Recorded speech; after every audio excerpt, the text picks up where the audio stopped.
tertundanya pelaksanaan pemilihan hukum tua di Desa Tontalete, Kecamatan Kema dalam agenda pilot serentak yang telah dijadwalkan pada 27 September 2022 di 46 dari 103 desa mendapat perhatian serius legislator Minahasa Utara. Menurut pengaspirasi tadi bahwa Bupati mungkin akan melaksanakan pilot itu walaupun tidak serentak dengan jadwal regulernya. Jadwal 45 desa itu, 46 tapi 45 bersama dengan Tontalete. Kalau itu kami dari Komisi 1 tetap merespon karena yang menyatakan untuk pilot ini adalah Effendi Moha, legislator dari Partai Nasdem, mengatakan bahwa pada dasarnya undang-undang mengatur bahwa yang melaksanakan pilot itu bupati. Undang-undang itu menyuruh kepada kepala daerah dalam hal ini bupati untuk melaksanakan pilot. Maka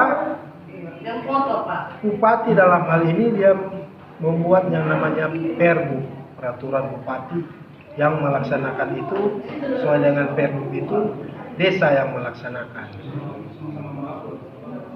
Panitianya dipilih melalui BPD dan pemerintah setempat membuat panitia di desa itu menurut perbu, peraturan bupati. Tapi pada dasarnya ini pemilihan hukum tua ini menurut undang-undang yang melaksanakan itu bupati.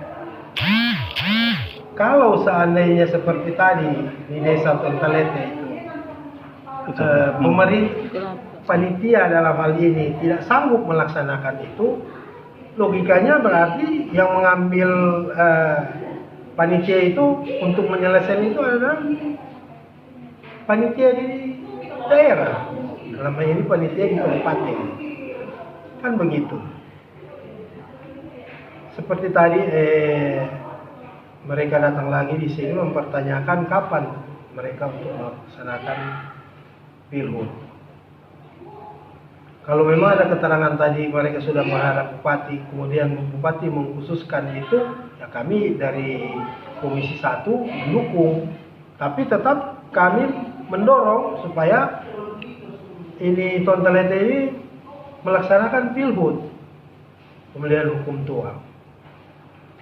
Kapan untuk melaksanakan itu tergantung dari bupati, dan itu memang wewenang bupati.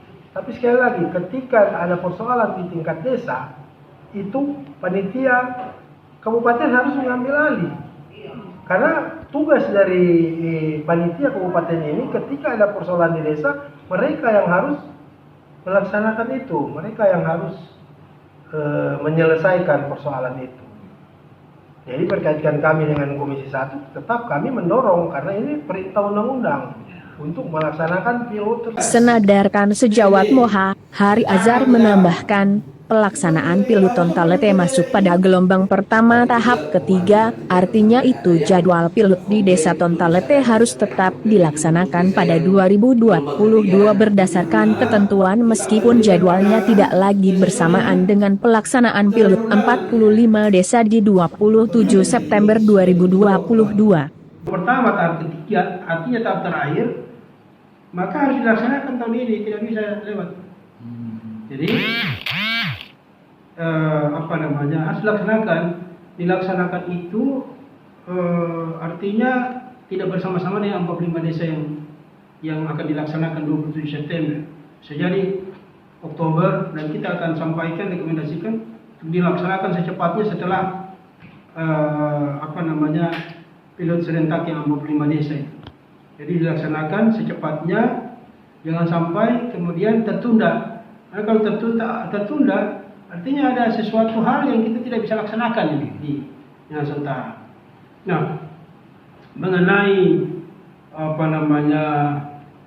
usulan bupati atas penundaan itu, alasan bahwa ada masyarakat yang menolak atau apa yang disampaikan alasan itu tidak masuk di dalam nomenklatur. Penundaan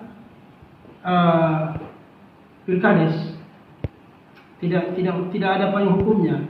Jadi di dalam undang-undang itu di Permendagri 65 tahun 2017 dinyatakan bahwa yang bisa menunda atau pilkades itu bisa ditunda hanya 3 hal. Pertama, Keadaan memaksa, force major, meninggal semua dia punya calon.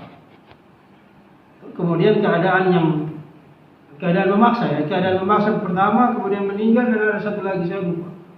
Tapi cuma 3, jadi tidak bisa hanya karena satu kelompok masyarakat menyatakan tidak setuju kemudian menunda. alasan itu ditunda, kemudian yang alasan itu kita menunda, itu salah, itu melanggar undang-undang. Sementara itu, Anwar Bangulengo bersama tokoh-tokoh masyarakat Tontalete, usai bertemu Bupati Jone Ganda dan anggota Dewan di Komisi 1 DPRD Minahasa Utara, ia berharap agar pelaksanaan pilot desa Tontalete bisa dilaksanakan tahun ini karena jadwalnya sudah beberapa kali tertunda.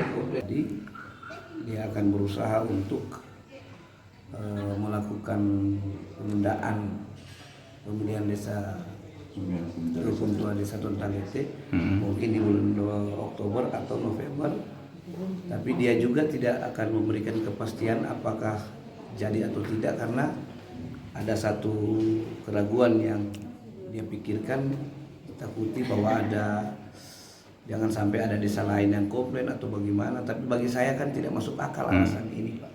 Jadi keputusan yang dihasilkan tadi itu poinnya apa-apa, Pak? Tadi dia akan memanggil pihak dari sebelah untuk dimintai keterangan juga.